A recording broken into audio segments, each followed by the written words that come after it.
Ukraine and Moldova have begun their official negotiations with the European Union.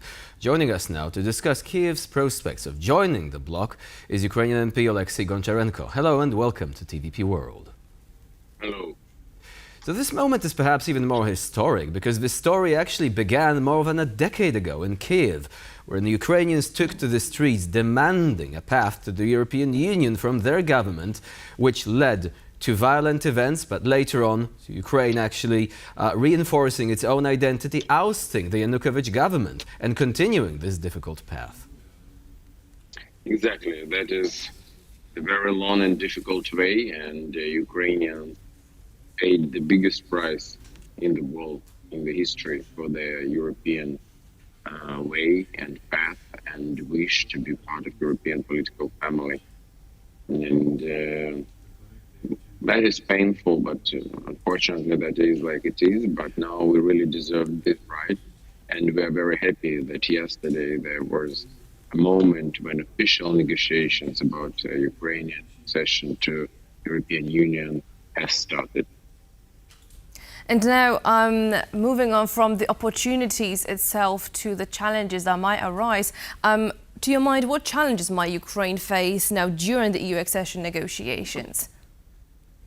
Definitely, it will be a lot of challenges. There will be hard negotiations because many countries will try to protect their interests, including economic interests. Also, definitely, Ukraine needs to reform the country and so on. But we are on the right path. We are absolutely eager and ready to go on this way, to finish this path, to make it successful.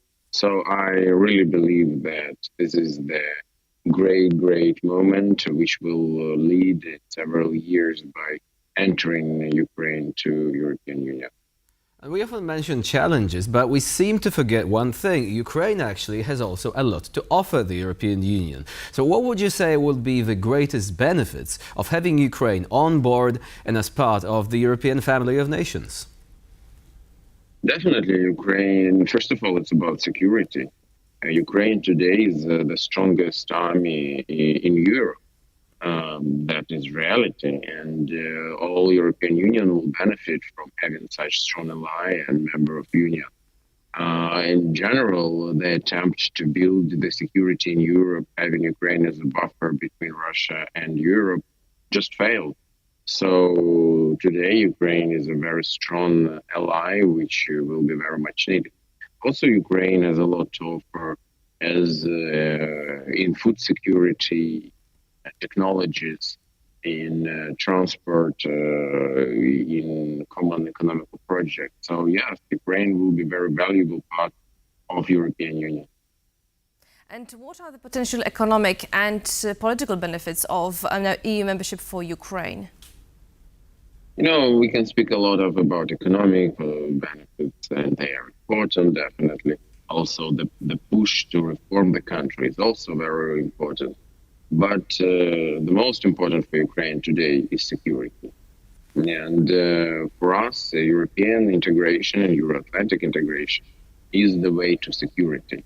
Because it's clear, definitely, European Union is not a military alliance, but definitely European Union is alliance in any way. So being a part of such alliance of economically developed countries, big union, will be vital for us.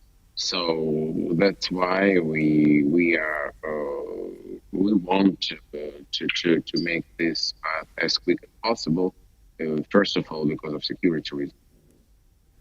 And you often hear skeptics saying, no, we cannot really proceed with Ukraine's negotiations because Ukraine is in a state of war. It might actually have unresolved status of some territories which might still be occupied by Russia. They often say the same about Moldova, also with Transnistria. How would you address this issue? Is it even a problem to the same extent that it might be when it comes to NATO membership? I mean, the EU does not have an equivalent to Article 5, does it? Yeah, exactly. And it's not a problem anymore. Even more, there are countries in the European Union with territorial disputes and unresolved problems. So it's not a problem.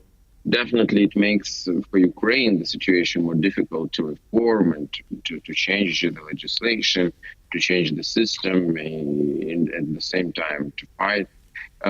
It's not an easy task, but it's not something impossible. And Ukraine showed that we can do both if we really want to do this. And that will be also a good push for us. So I think it's not really some big challenge. Thank you so much, Oleksiy Goncharenko, for joining us and providing your insights onto the situation in Ukraine.